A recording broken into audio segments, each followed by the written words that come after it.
ট্রেনকে দান করাবো।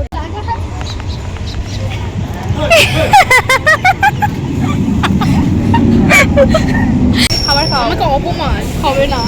সো হ্যাঁ গাইস, আজকে আমি একটা নতুন ভিডিও নিয়ে চলে এসেছি আর ভিডিওটা অনেক ধামাকাদার হতে চলেছে। তো তোমরা অনেকেই কমেন্ট করেছো যে দিদি পার্লারের ভিডিও দাও, তো আজকে পার্লারের ভিডিও নিয়ে চলে এসেছি। চলো ভিডিওটা কন্টিনিউ করো। তো গাইস, আমি এখন রয়েছি ঘুটিয়ারি স্টেশন আর পার্লারটা পড়ছে ঘুটিয়ারি স্টেশনের রেল লাইনটা জাস্ট পার হয়ে বাঁ দিকে পড়ছে পার্লারটা। তো অনেকেই এবার বলবে যে দিদি তুমি ঘুটিয়ারিতে হঠাৎ কেন গেলে, এত দূরে পার্লারে কেন গেলে, বাড়ির কাছে কি কোনো পার্লার নেই? হ্যাঁ, বাড়ির কাছে পার্লার আছে, তবে সেখান থেকে আমি কাজ করাই বেশিরভাগ, আর আমি ঘুটিয়ারিতে যাই খুব কম। আর সব থেকে বড় কথা, এই দিদিটার কাছে কাজ করাতে আমার খুবই ভালো লাগে, কিন্তু কি বলবো, এতটা দূরে বলে আমার আসতে অসুবিধা হয় বলে আমি আসি না, বাড়ির কাছ থেকেই করিয়ে নিই ছোটোখাটো কাজ থাকলে। আর অনেকে আছো তোমরা হয়তো ঘুটিয়ারি স্টেশন চেনো না, কোন লাইনে পড়ছো হয়তো বুঝতেও পারছো না, এরকমও হয়তো অনেকে থাকতে পারে। তো তাদের জন্য একটা কথা বলি, ঘুটিয়ারি স্টেশনটা পড়ছে ক্যানিং লাইনে। তোমরা ক্যানিং লাইনে ট্রেন ধরলে ঘুটিয়ারি স্টেশন পেয়ে যাবে। আর এই সেই কিউট মিষ্টি দিদিটা, যে দিদিটাকে আমার খুবই ভালো লাগে আর খুব সুন্দর হাতের কাজ, আমার খুব ভালো লাগে। আর আরও একটা তোমাদেরকে কথা বলি, দেখো জীবনে তো অনেক কিছুই পাবে, ঠিক আছে, কষ্ট পাবে, দুঃখ পাবে, সুখ পাবে, হাসি পাবে, কান্না পাবে, সব কিছুই পাবে, কিন্তু জীবনটা সুন্দর করার দায়িত্ব কিন্তু তোমার নিজের হাতে, ঠিক আছে। তোমার জীবনটাকে কিন্তু কেউ সুন্দর করে সাজিয়ে দেবে না, তোমার জীবন তোমাকেই সুন্দরভাবে সাজিয়ে নিতে হবে। যতই ভাবো যে সবাই তোমাকে বুঝবে, তোমাকে এটা ওটা সেটা, এসব কিচ্ছু হয় না, নিজের জীবন নিজেকেই বুঝে নিতে হয়। পৃথিবীতে এসেছো একা, যেতে হবেও একা, তাই কারোর জন্য মায়া বাড়িয়েও কোনো লাভ নেই, নিজের জীবন নিজেকেই বুঝে নিতে হবে। আর পরের কথা শুনে নিজেকে কখনো কষ্ট দিও না, আর মা বাবাকে কখনো কষ্ট দিও না, কারণ মা বাবা ছাড়া পাশে খারাপ সময়ে কেউ থাকবে না, শুধু মা বাবাকেই। খারাপ সময় যখন পিছন ফিরে তাকাবে তখন শুধু মা বাবাকেই দেখতে পাবে, তাছাড়া আর কেউ থাকবে না। তো জানি না তোমাদের কার কি মনে হচ্ছে, অনেকের হয়তো আমার কথাটা জ্ঞান মনে হতে পারে, আবার অনেকের হয়তো ভালোও লাগতে পারে। তো আমার যেটুকুনি কর্তব্য তোমাদেরকে ব্যাপারটা বলার বা বোঝানোর, আমি সেটুকুনি আমার দিক থেকে বোঝালাম। এবার জানি না তোমরা কথাটা কে কীরকমভাবে নেবে, তো কারো যদি খারাপ লেগে থাকে তো তোমরা যা খুশি ভাবতে পারো, আমার তাতে কোনো যায় আসে না। আমি সবার ভালো চেয়েই কথাটা বলেছি, কারোর খারাপ চেয়ে কথাটা বলিনি। তো যাই হোক, চলো, তোমরা দেখতেই পাচ্ছ যে দিদিটার সঙ্গে আমি কতটা বক বক করছি। আর শুধু এখন বক বক করছি না, আমি পুরো শেষ পর্যন্ত দিদিটার সাথে বক বক করেছিলাম। আর অনেক দিন পর দিদিটার সাথে যেহেতু দেখা হলো, অনেক দিন পর আমি দিদির পার্লারে গেলাম, তো দিদির সঙ্গে প্রচুর কথা বলছিলাম। আর আমার বোনও আমার সাথে গিয়েছিল, আমরা প্রচুর কথা বলছিলাম দিদির সাথে, মানে পুরো বলতে পারো একটা বন্ধুর মতো, যেন কত বছর পর আমাদের দেখা হয়েছে, এত গল্প করছিলাম। আর আমরা দুপুর টাইমে গিয়েছিলাম, দুপুর টাইমে দিদির পার্লার পুরো ফাঁকা থাকে, সকালবেলা প্রচুর ভিড় হয়, বিকালেও ভিড় হয়, সন্ধ্যেবেলাও ভিড় হয়, দুপুর টাইমটা একমাত্র ফাঁকা থাকে। তো ওই টাইমটাই আমরা গেছিলাম, আর ওই টাইমটা গিয়ে ভালোও করেছি, প্রচুর আড্ডা দিয়েছি দিদির সাথে। তোমরা যদি কেউ চাও দিদির থেকে স্ট্রেটনিং করাবে বা স্পা করাবে বা স্মুথনিং করাবে, তোমরা এটা করতে পারো দিদির কাছ থেকে। দিদি খুব কম বাজেটের মধ্যে আর ভালো প্রোডাক্ট দিয়ে করে দেয়, খুব সুন্দরভাবে হাতের কাজ করে দেয় দিদি। শুধু এগুলোই না, দিদি অনেক ধরনেরই কাজ করে, যেমন হচ্ছে মুখে ট্যান, তারপরে হচ্ছে মুখে ফেসিয়াল, প্রচুর রকমের ফেসিয়াল করে। তোমরা যে যেটা বলবে দিদি সেটাই করে দেবে। আর তোমরা যদি হেয়ার কাট করতে চাও সেটাও করতে পারো, অসুবিধা নেই, দিদি সব রকমেরই হেয়ার কাট পারে। দেখো আমি সেদিন সামনেরটা শুধু লেয়ার কেটেছিলাম। আর জানো তো কিছু কিছু পার্লার আছে, আমি প্রতিটা পার্লারের কথা বলছি না, এমন কিছু কিছু পার্লার আছে তুমি সেখানে গিয়ে শুধু বলবে আমি চুল কাটবো, তোমার চুলের এমন ছাঁটাই অবস্থা করবে যে তোমার মুখ দেখানো দুষ্কর হয়ে যাবে, ঠিক আছে। তো এই দিদিটার কাছে আমি একটা জিনিস খুব ভালো দেখলাম, যেটা হলো আমি আমার চুল কাটবো, আমি দিদিকে গিয়ে বলেছি যে দিদি আমি লেয়ার কাট কাটবো, দিদি বললো যে পিছনের লেয়ারটা এখন কেটো না, কারণ পিছনে তোমার অনেকটা তোমার ড্যামেজ আছে, তুমি কিছুদিন পরে করো, আর সামনেরটা তুমি এখন লেয়ার করো। দেখো সবসময় কিন্তু টাকার জন্য কাজ করলে হয় না, কিছু কিছু সময় ভালোবেসেও কিছু কাজ করতে হয়। এই দিদিটা যেমন সবসময় যে টাকার জন্য সব কিছু করে এমনটা কিন্তু নয়, সে সবসময় ভালো কিছু একটু বুঝিয়ে বলে। সে পার্লারে গিয়েছে বলে যে এটা করো ওটা করো সেটা না, সে হচ্ছে তোমাকে এতটুকুনি বোঝায় যে তোমার এই জিনিসটা ভালো আর এই জিনিসটা ভালো না, এটা করো না। তো দিদিটা বলার পর আমি আর পিছনে লেয়ার কাটিনি, শুধু সামনটা লেয়ার কেটেছিলাম, আর পিছনটা লেয়ার কাটবো, যখন লেয়ার কাটবো লেয়ারটা কেটে আমি স্মুথনিং করব, ওই জন্য আর লেয়ারটা কাটি। আর এই দিদিটার কাছে তোমরা গেলে নিজেরাই বুঝতে পারবে যে এই দিদিটার কাছে যে কটা কাস্টমার যায়, প্রতিটা কাস্টমার এসে দিদিটার প্রশংসা করে যে দিদি তোমার হাতের কাজ ভালো। আর অনেক অনেক জিনিস এমনও হয়েছে যে কেউ হয়তো অন্য কোথাও থেকে স্ট্রেটনিং করেছে বা মুখের ফেসিয়াল করিয়েছে, তারপর যখন তার মানে খারাপ অবস্থা হয়ে গেছে, কিছু খারাপ প্রোডাক্ট ইউজ করার জন্য মুখের যখন খারাপ অবস্থা হয়ে গেছে বা চুলের যখন খারাপ অবস্থা হয়ে গেছে, তখন এই দিদিটার খোঁজ পেয়ে অনেকে এই দিদিটার কাছে গিয়েছে। তখন এই দিদিটা তাদের প্রবলেম সলভ করেছে। তারা এখন নিজে দিদির কাছে এসে বলে যে দিদি সত্যি তুমি না থাকলে আমাদের অবস্থা খারাপ হয়ে যেত, আজকে তুমি ছিলে বলে আমাদের মানে এতটা ভালো জিনিসটা হয়েছে।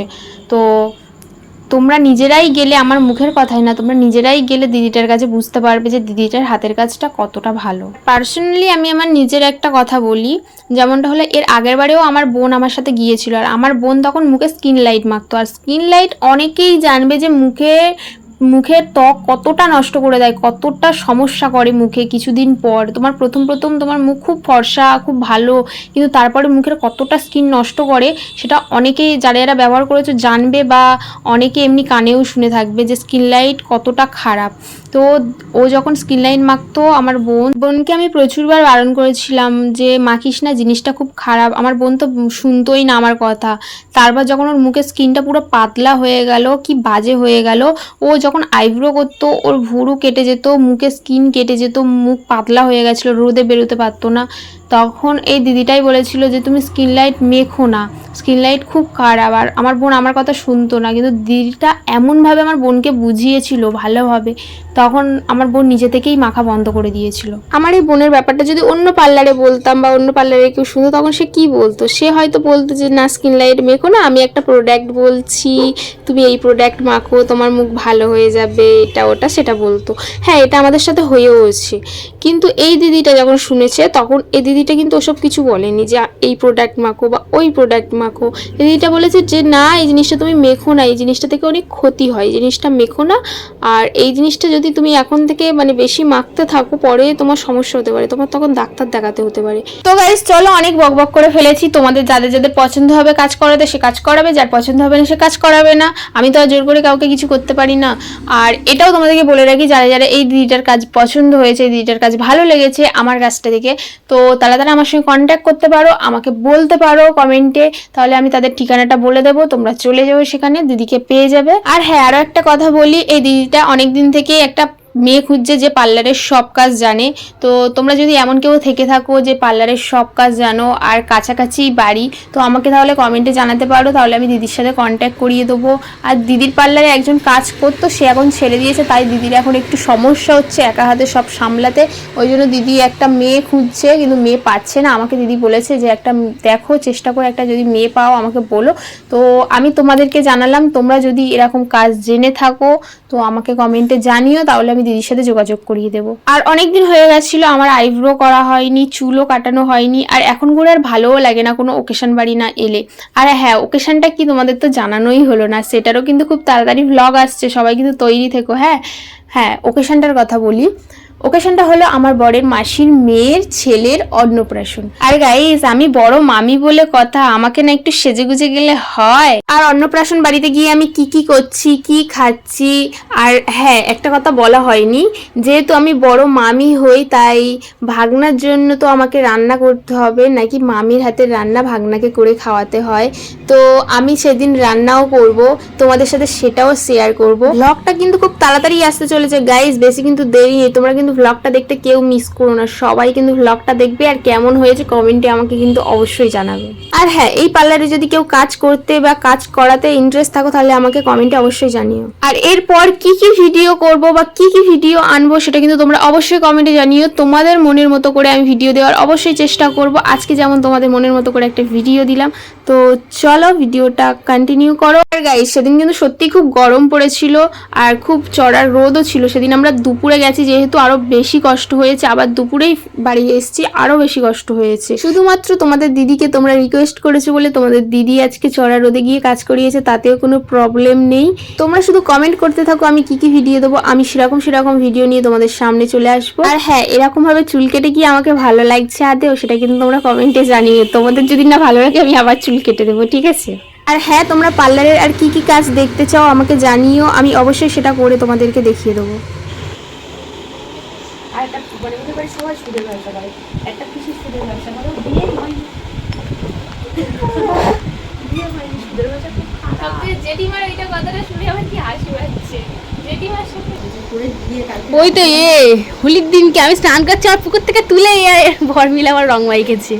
ওটা রং ছিল না, ওটা আবিরের রং ছিল, মিথ্যে কথা বলবি না বাবা। ওই রং আমার গাতে উপরে রং আমি ঘষে ঘষে তুলেছি, ফের তোরা এসে মাইকেছে আর ওঠে না। রংটাই ওই আবিরটাই ওই রকম সবুজ কালারের আবির, যেখানে লাগছে গায়ের সঙ্গে চেপে বসে যাচ্ছে। আমি কালকে আমি আগে রাতে আমি স্নান করেছি, প্রায় 12টার পরে স্নান করেছি, রং ঘষে তুলতে পারিনি, আজকে তো তুলতে পারিনি, তাও মাথা স্ট্রেটনিং করেছে, মাথার চুলের অবস্থা খুব খারাপ। তোমার তো স্ট্রেটনিং করাচ্ছি না? অনেকদিন হয়ে আমার অনেক দুটো দিদির আগে আমার শ্বশুর, আমার চুলের ডেন্সিটিও ভালো ছিল। আমার শ্বশুর মারা গিয়েছিল জানুয়ারি 3 তারিখে, তো প্রথম নিয়মভাবে থাকে তো সেটা পুরো নষ্ট হয়ে গেছে। আমি যখন এসেছিলাম দিদি তখন 1 বছর হয়ে গেছে বলছিল। অনেকদিন হয়ে গেছে। স্মেলটা কি সুন্দর।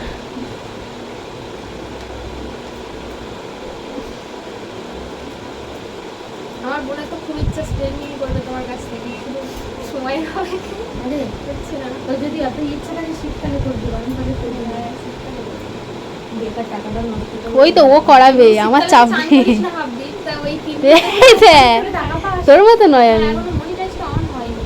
11,000 সাবস্ক্রাইবার হয়েছে। মানে সাবস্ক্রাইবার এটা পূরণ করতে পেরেছি, ওয়াচ টাইমটা পূরণ করতে পারি। ওয়াচ টাইমটা পূরণ হচ্ছে আস্তে আস্তে। ফার্স্ট পেমেন্ট আমার চুল স্ট্রেট, আমি আগে থাকতে বুক করে রেখে দিচ্ছি। বলেন ক্যামেরাম্যান কি হ্যাঁ ও বলেছে তুই ইউটিউব থেকে টাকা পেলে ফার্স্টে আমার চুলটা আবার স্ট্রেটনিং করিয়ে দিবি। ক্যামেরাম্যানের মন সবসময় রাখতে হবে। হ্যাঁ অবশ্যই, আমি বলেছি আমি যেদিন পাবো তুই যেটা চাইবি আমি তো সেটা করবি।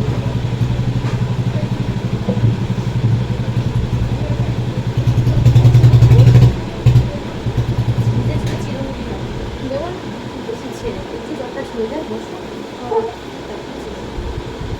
আর আমি কি করে জানিস, উল্টো চুল ভিজে আগে ছেড়ে নেবো, নাহলে চুল ওঠে বড়। তো গাইস এখন আমাদের চুলের কাজ হয়ে গেছে, পার্লারের কাজ হয়ে গেছে। আর এটা একজনের রিকোয়েস্টে করেছি ভিডিওটা। একজন বলেছিলে যে পার্লারে আইব্রো করাটা দেখাতে, আর তার সঙ্গে চুলের কাটিংটাও দেখিয়ে দিলাম। তো চুলের কাটটা কেমন হয়েছে বলো, আর আইব্রোটা কেমন হয়েছে বলো। আর তোমরা যদি কেউ মানে করতে চাও ওই দিদিটার কাছ থেকে, তাহলে আমি লোকেশানটা বলে দেবো, তোমরা চলে এসো দিদিটার দোকানে। দিদিটার হাতের কাজ খুবই ভালো। আর আমরা এই রোদেতে দেখতেই পাচ্ছ কতটা কষ্ট হচ্ছে। আমরা এখন স্টেশনে আছি, এখান থেকে ট্রেন ধরবো, তাই তো। তো চলো, এখন একটা ছাওয়া জায়গা থেকে দাঁড়িয়েছি, একটু প্রচণ্ড গরম গাইস। এত গরমে শুধু তোমাদের জন্য, মানে তোমরা রিকোয়েস্ট করেছিলে, তোমাদের জন্য আজকে এসেছি। দেখো মুখ দেখে বুঝতে পারছো কত গরম। আমি আইব্রো টুরো করতে হলে বাড়ির কাছ থেকেই করি, ঠিক আছে, এত দূর আসি না, বাড়ির আশেপাশে থেকেই করি। শুধু এলাম যাতে একটু তোমাদের ভালোভাবে কাজটা দেখাতে পারি, তোমাদেরও অনেকের সুবিধা হতে পারে। আর চুলের কাট করবো বলে এসেছিলাম এত দূরে। আমি এখন এসেছি ঘুটিয়ারিতে, তো এখান থেকে কাজটা করেছি। আর তোমরা অবশ্যই জানিও কেমন হয়েছে। আর আমাদের ট্রেন এক্ষুনি ঢুকবে, আমরা এবার বাড়িতে যাব। তো ভিডিওটা কেমন হয়েছে অবশ্যই বলো, আর কেমন কেমন ভিডিও তোমরা দেখতে চাও অবশ্যই কমেন্টে জানিও।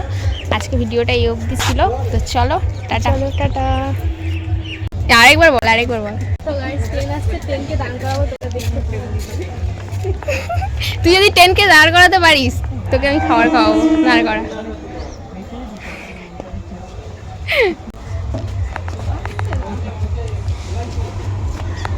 ট্রেন ঢুকছে।